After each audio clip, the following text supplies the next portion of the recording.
Salute Bharat. Salute ഭാരതിൽ നമ്മുടെ ഇന്നത്തെ അതിഥി മുതിർന്ന മാധ്യമപ്രവർത്തകൻ ശ്രീ ജ്യോതിർ ഘോഷാണ്. സാർ നമസ്കാരം.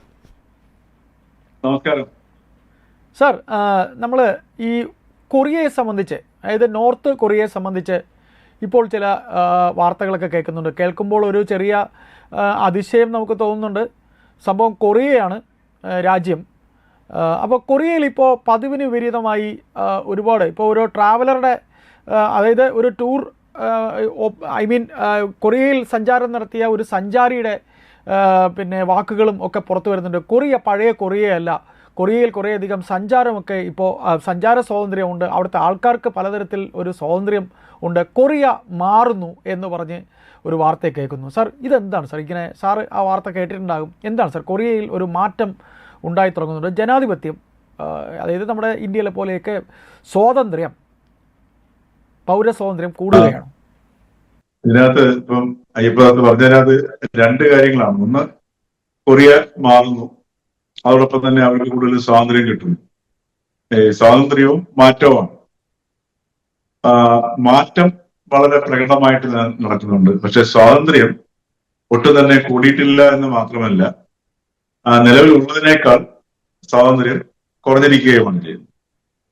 അതേസമയത്ത് ഭൗതികമായിട്ട് ഒട്ടേറെ വലിയ മാറ്റങ്ങൾ ഇപ്പം നോർത്ത് കൊറിയയിൽ സംഭവിച്ചുകൊണ്ടിരിക്കുകയാണ്. അതിൽ പ്രധാനമായിട്ട് ഈ അവർ 4G ചൈനയുടെ സഹായത്തോടു കൂടി 4G സംവിധാനങ്ങൾ അവിടെ ലഭ്യമാക്കുകയും മൊബൈൽ ആപ്പ് ബേസ് ചെയ്തിട്ടുള്ള ഇന്നിപ്പോ നമ്മുടെ ഇന്ത്യയിലും മറ്റുള്ള രാജ്യങ്ങളിലും ഒക്കെ ലഭ്യമാകുന്ന രീതിയിലുള്ള ഒരു ഇന്റർനെറ്റ് ശൃംഖലയും അടിസ്ഥാന സൗകര്യവും കൊറിയയിലും നോർത്ത് കൊറിയയിലും ഉത്തര കൊറിയയിലും ഉണ്ടാക്കിയിട്ടുണ്ട്. അതേസമയത്ത് അത് ഉത്തര കൊറിയയിൽ മാത്രം ഒതുങ്ങി നിൽക്കുന്ന ഒരു ഇന്റർനെറ്റ് സംവിധാനമാണ്. ഇപ്പൊ നമുക്കിപ്പോ ഉത്തര കൊറിയയിലേക്ക് നമുക്ക് ഒരു മെയിൽ അയക്കാനോ അതല്ലെങ്കിൽ ഉത്തര കൊറിയയിലുള്ള ഒരാളെ വിളിക്കാനോ ഒന്നും നമുക്ക് ആ ഒരു ഇന്റർനെറ്റ് സംവിധാനം ഉപയോഗിച്ചുകൊണ്ട് സാധ്യമല്ല. അതേസമയത്ത് അതേപോലെ തന്നെ ഇപ്പൊ ഓൺലൈൻ ടാക്സികളുണ്ട്, ഓൺലൈൻ ഫുഡ് ഡെലിവറി സ്റ്റാർട്ട് ചെയ്തിട്ടുണ്ട്. ഇതൊക്കെ ഈ നോർത്ത് കൊറിയയെ സംബന്ധിച്ചിട്ട് അവിടെയുള്ള ആൾക്കാർ കേട്ടിട്ട് പോലും ഇല്ലാത്തിരുന്ന സംഗതികളാണ്. അതേപോലെ തന്നെ ഈ ഓൺലൈൻ പേയ്മെന്റ്, നമ്മുടെ ഇവിടുത്തെ UPI പേയ്മെന്റ് പോലെയുള്ള അവിടെ ഫോൺ പേയ്മെന്റും ഇപ്പൊ ഉത്തര കൊറിയയിൽ സാധ്യമാക്കിയിട്ടുണ്ട്. ഇപ്പൊ അത് ഒരു വലിയൊരു മാറ്റമാണ്. അതോടൊപ്പം തന്നെ ഒട്ടേറെ ഇപ്പൊ അവിടെ ഒരു ഈ നോർത്ത് കൊറിയയില് ഇതൊക്കെയാണെങ്കിൽ പോലും അവിടെയും ഈ പറഞ്ഞതുപോലെ വളരെ രഹസ്യമായിട്ട് ലോക ബിസിനസ് എന്ന് പറയുന്ന ഒരു സമാന്തര സാമ്പത്തിക വ്യവസ്ഥ നോർത്ത് കൊറിയയിൽ ഉണ്ടായിരുന്നു. ഇപ്പൊ അവിടെയുള്ള കടകളിലൊക്കെ പോയി കഴിഞ്ഞാൽ സൗത്ത് കൊറിയ തൊട്ടടുത്ത് കാണുന്നുണ്ട്. സൗത്ത് കൊറിയ നോർത്ത് കൊറിയയുടെ നേരെ വിപരീതമാണ്. ഈ ഇപ്പൊ ഇന്ത്യയിലും കേരളത്തിലും ഉൾപ്പെടെ വളരെയധികം പ്രചാരത്തിൽ ഇപ്പോഴും പ്രചാരത്തിലുള്ള ആൾക്കാർ കണ്ടുകൊണ്ടിരിക്കുന്ന ഒരു കേസ് സ്റ്റോറി, അതായത് കൊറിയൻ സ്റ്റോറിയാണ് ക്രാഷ് ലാൻഡിംഗ് എന്ന് പറയുന്നത്. അത് ഗംഭീര ഒരു സ്ട്രീം OTT പ്ലാറ്റ്ഫോമിലുള്ള ഒരു കൊറിയൻ സ്റ്റോറിയാണ്. കേരളത്തിനകത്തൊക്കെ ഒരുപാട് ഈ കൊറിയൻ സംഗതികളൊക്കെ കാണുന്ന ആൾക്കാരിൽ ഏതാണ്ട് ഒരു 100% ക്രാഷ് ലാൻഡിംഗ് എന്നുള്ള ഒരു സീരിയൽ കണ്ടിട്ടുള്ളതാണ്. അതിനകത്ത് ഭയങ്കര ഇൻട്രസ്റ്റിംഗ് ആയിട്ടുള്ള ഒരു സ്റ്റോറിയാണ് സാധനം. അതിനകത്തൊരു സൗത്ത് കൊറിയയിലെ ഏറ്റവും പ്രശസ്തിയായിട്ടുള്ള ലൈം ലൈറ്റിൽ നിൽക്കുന്ന ഒരു യുവതി ഈ പാരാഗ്ലൈഡിങ് നടത്തുന്നു. ആ പാരാഗ്ലൈഡിങ് നടത്തിയിട്ട് പക്ഷെ പറന്നു പോയിട്ട് ഈ പാരാഗ്ലൈഡിങ്ങിന് കേടുപറ്റിയിട്ട് അതൊരു മരത്തിൽ പോയി കുടുങ്ങി. ആ മരത്തിൽ നിന്ന് ഈ യുവതി താഴേക്ക് പതിക്കുന്നതാണ്. പക്ഷെ ഈ പാരാഗ്ലൈഡിങ് സാധനം പറന്നു പോകുന്നത് സൗത്ത് കൊറിയയുടെ ബോർഡറും കിടന്ന് നോർത്ത് കൊറിയയിലേക്കാണ് പറന്നു പോകുന്നത്. അങ്ങനെ നോർത്ത് കൊറിയയില് ഒരു പോലീസ് പട്ടാള ഓഫീസറുടെ കയ്യിലേക്കാണ് ഇവർ വന്ന് വീഴുന്നത്. പിന്നെ ആ പട്ടാള ഓഫീസറുമായിട്ടുള്ള അയാളുടെ കസ്റ്റഡിയിൽ ഇവർ ജീവിക്കുന്നതും, അങ്ങനെ നോർത്ത് കൊറിയയുടെ ലൈഫ് നമ്മളെ ശരിക്കും യഥാർത്ഥ നോർത്ത് കൊറിയയിലൊന്നും ആയിരിക്കത്തില്ല ഷൂട്ട് ചെയ്തത്, എങ്കിലും നമ്മുടെയൊക്കെ ധാരണ അല്ലെങ്കിൽ ഏകദേശം നമ്മൾ കേട്ടിട്ടുള്ള ധാരണയുമായിട്ട് ചേർന്നിട്ടുള്ള ഒരു കഥയാണ് ഈ നോർത്ത് കൊറിയയുടെ അവസ്ഥ. അതായത് നമ്മളൊക്കെ പണ്ട് പറഞ്ഞു കേട്ടിട്ടുള്ള കേരളത്തിന്റെയൊക്കെ അവസ്ഥ 70-കളിലൊന്നും അല്ല. 60കളിലെ 50കളിലെ ഒക്കെ ഉള്ള ഒരു കേരള സാഹചര്യം പോലെയാണ്. പക്ഷെ ആ നോർത്ത് കൊറിയയിലും മാർക്കറ്റിലൊക്കെ ഈ ബ്ലാക്കില് സൗത്ത് കൊറിയയുടെ ഉൽപ്പന്നങ്ങൾ അത് ഈ പറഞ്ഞ പോലെ പെർഫ്യൂം, വസ്ത്രങ്ങള് വസ്ത്രങ്ങളെല്ലാം ഒന്നും കിട്ടത്തില്ല. ചെറിയ ചെറിയ സംഗതികളൊക്കെയാണ്. പെർഫ്യൂമുകളും മറ്റുമൊക്കെയാണ് ഏറ്റവും കൂടുതൽ. കാര്യം വസ്ത്രങ്ങൾ ഇട്ട് കഴിഞ്ഞാൽ പിടിക്കപ്പെടും. അപ്പൊ അങ്ങനെ ഒരു ജീവിതമാണ് ഈ നോർത്ത് കൊറിയയിൽ ഉണ്ടായിരുന്നത്. അപ്പൊ അവിടെ ഈ സമാന്തര ഈ എല്ലാം സ്റ്റേറ്റ് കൊണ്ടാണ്, അവിടുത്തെ ഭൂമി മുഴുവൻ സ്റ്റേറ്റ് ആണ് ഓൺ ചെയ്യുന്നത് ഇപ്പോഴും. പക്ഷെ എങ്കിലും ഈ ഇടത്തരക്കാർക്ക് ഇപ്പൊ അവിടെ ഒരു മിഡിൽ ക്ലാസ് പതുക്കെ ഉയർന്നു വന്നു. അവര് മിഡിൽ ക്ലാസ് പറയുന്നത് ഡോൺ ജ്യൂസ് എന്നാ പറയുക.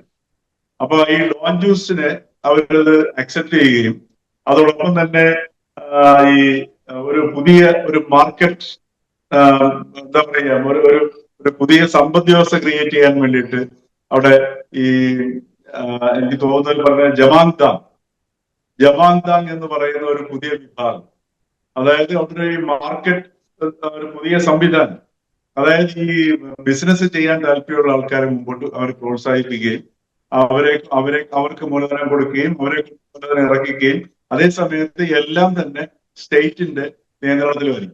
അപ്പൊ അങ്ങനെ കൺസ്ട്രക്ഷൻ മേഖലയിലും അതേപോലുള്ള റിയൽ എസ്റ്റേറ്റിന്റെ മേഖലയിലും ഒക്കെ ഈ മിഡിൽ ക്ലാസ് ഒരു എമർജിങ് സംഭവമായിട്ട് ഇപ്പം നോർത്ത് കൊറിയയിൽ വന്നുകൊണ്ടിരിക്കുന്നു. അപ്പൊ അവരെ ആശ്രയിച്ചുകൊണ്ട് അവരിലൂടെയാണ് ഈ പറഞ്ഞ ഈ ആധുനിക സംവിധാനങ്ങളും അടിസ്ഥാന സൗകര്യ വികസനവും ഒക്കെ ഇപ്പൊ നോർത്ത് കൊറിയ നടത്തുന്നത്. ഇതെല്ലാം സ്റ്റേറ്റ് മോണിറ്റർഡ് ആണ്. എന്തുകൊണ്ടാണ് സ്വാതന്ത്ര്യം ഇപ്പൊ നമ്മൾ പൊതുവെ കണ്ടു കഴിഞ്ഞാൽ അവിടെ ആൾക്കാർക്ക് കൂടുതൽ ഈ പറഞ്ഞ പോലെ മൊബൈൽ ഉപയോഗിക്കാനും അതേപോലെ ഫ്രീ ഡെലിവറി ഫുഡ് കണ്ടെത്താനും ഓർഡർ ചെയ്യാനും പിന്നെ ടാക്സി ഒക്കെ അവൈലബിൾ ആണ്. പക്ഷെ ഏറ്റവും വലിയ പ്രശ്നം എന്ന് പറയുന്നത് ഈ സംവിധാനത്തോടു കൂടി ഓരോ വ്യക്തിയും ഓരോ നിമിഷവും മോണിറ്റർ ചെയ്യുന്ന ഒരു അവസ്ഥയിലേക്ക് മാറിക്കൊണ്ടിരിക്കും. മറ്റേത് അത്യാവശ്യം ഈ രഹസ്യ ഏർപ്പാടിലൊക്കെ പറ്റുമായിരുന്നു. ഈ പറഞ്ഞതുപോലെ ഉൽപ്പന്നങ്ങൾ കൊണ്ട് വിളിച്ചു കിടന്ന് സൗത്ത് കൊറിയയിൽ നിന്നൊക്കെ ധാരാളം സ്മഗ്ലിംഗ് നടക്കുന്നുണ്ട് അങ്ങോട്ട് ആ ബോർഡറിലൂടെ. അപ്പൊ അവിടെ നിന്നൊക്കെ സാധനങ്ങൾ വരുന്നത് മറ്റു കാര്യങ്ങളൊക്കെ ഒരു പാനലിൽ ഇത്തരം കാര്യങ്ങൾ നടക്കുന്നുണ്ടായിരുന്നു. പക്ഷെ അതൊന്നും ഇനിയിപ്പോ സാധ്യതയില്ല. കാര്യം ഓരോ വ്യക്തിയും അവിടെ ഈ നമ്മുടെ പുതിയ ഡിജിറ്റൽ സംവിധാനത്തിലൂടെ മോണിറ്റർ ചെയ്യപ്പെടുന്ന അവസ്ഥയിലേക്ക് വരികയും കൂടുതൽ സ്റ്റേറ്റിന്റെ ഒരു നിയന്ത്രണം പൗരന്റെ പുറത്ത് വരികയും ചെയ്യും. അതുപോലെ തന്നെ ഇവിടുത്തെ കൃഷിയൊക്കെ ഭയങ്കര തമാശയാണ്. ഈ കൃഷിയും ഈ പറഞ്ഞതുപോലെ സ്റ്റേറ്റ് ആണ് ഇത് വാങ്ങിക്കുന്നത്. ആൾക്കാർ കൃഷി ചെയ്തില്ല എന്നുണ്ടെങ്കിൽ അവർക്ക് കർഷകർക്ക് ക്രൂരമായ നടപടികളൊക്കെ നേരിടേണ്ടി വരും. അവർക്കുള്ള ആകെ അഡ്വാൻറ്റേജ് എന്ന് പറഞ്ഞു കഴിഞ്ഞാൽ അവർക്ക് സ്വകാര്യമായിട്ട് കുറച്ചും പിന്നെ ഈ ഭക്ഷ്യധാന്യങ്ങൾ കൃഷി ചെയ്യുന്നവർക്ക് കർഷകർക്ക് കയ്യിൽ വെക്കുകയും കുറച്ചൊക്കെ വേണമെങ്കിൽ വിൽക്കാനോ കൊടുക്കും. അല്ലാതെ ബാക്കിയുള്ള എല്ലാം ഈ സാധാരണ നമ്മുടെ ഇവിടെയൊക്കെ കുട്ടനാട്ടിലൊക്കെ നെൽ കർഷകരെ കണ്ടില്ലേ, നെല്ല് കൃഷി ചെയ്ത് കഴിഞ്ഞാല് കുട്ടനാട്ടിലും കേരളത്തില് മറ്റേ സിവിൽ സപ്ലൈസ് ഏറ്റെടുക്കുന്നു. അത് ആ പരിപാടിയൊന്നും ഇല്ല. അവിടെ ഇവർക്ക് കുറച്ച് ഈ കർഷകർക്ക് കഷ്ടം കഴിക്കാനും കുറച്ച് കൊടുക്കും. അതോടൊപ്പം വേണമെങ്കിൽ അത്യാവശ്യം ലോക്കലി വിൽക്കാനോ കുറച്ച് കൊടുക്കുന്നതല്ലാതെ ആ രീതിയിലുള്ള ഒരു കൃഷിയൊക്കെയാണ് ഈ നോർത്ത് കൊറിയയിൽ ഇപ്പോഴും നടക്കുന്നത്. പിന്നെ ഈ നോർത്ത് കൊറിയയുടെ ഏറ്റവും വലിയ പ്രശ്നം എന്ന് പറഞ്ഞാൽ അവർക്ക് ഇപ്പൊ ചൈനയാണ് ഈ പിന്നെ നോർത്ത് കൊറിയയെ സാമ്പത്തികമായിട്ടും സാങ്കേതികമായിട്ടും എല്ലാ സംവിധാനങ്ങളിലൂടെയും.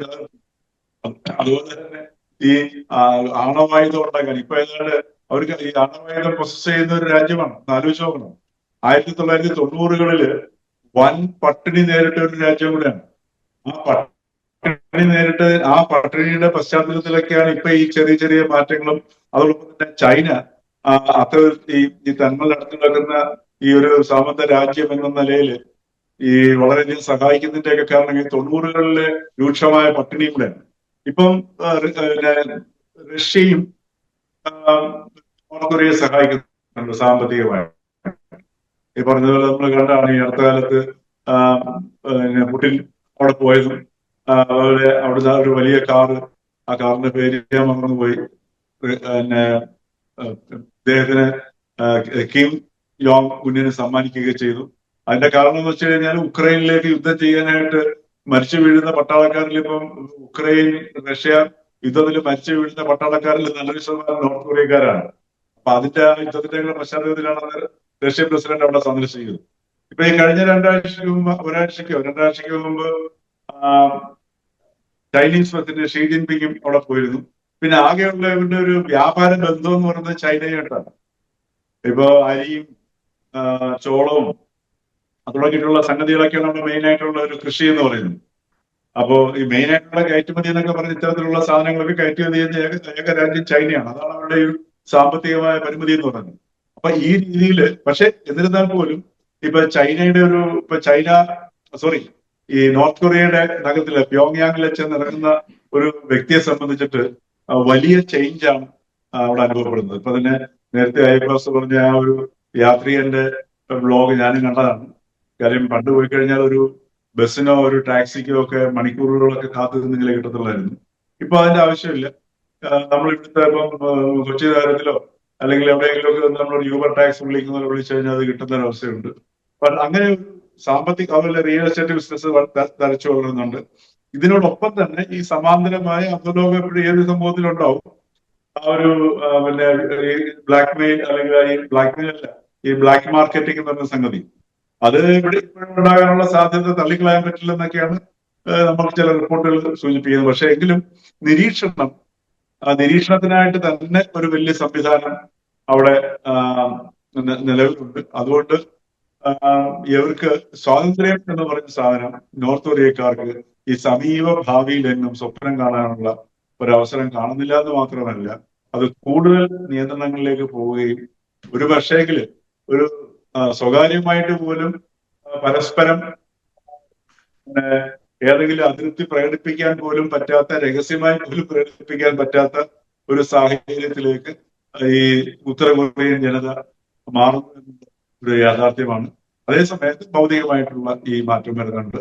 അത്രയെങ്കിലും മാറ്റം വരുന്നത് വളരെ നല്ല കാര്യം. അല്ലെങ്കിൽ തന്നെ അവർ നിയന്ത്രണത്തിലാണ്. പിന്നെ അതുപോലെ തന്നെ സ്ത്രീകളുടെ കാര്യമൊക്കെ പരിതാപകരമാണ്.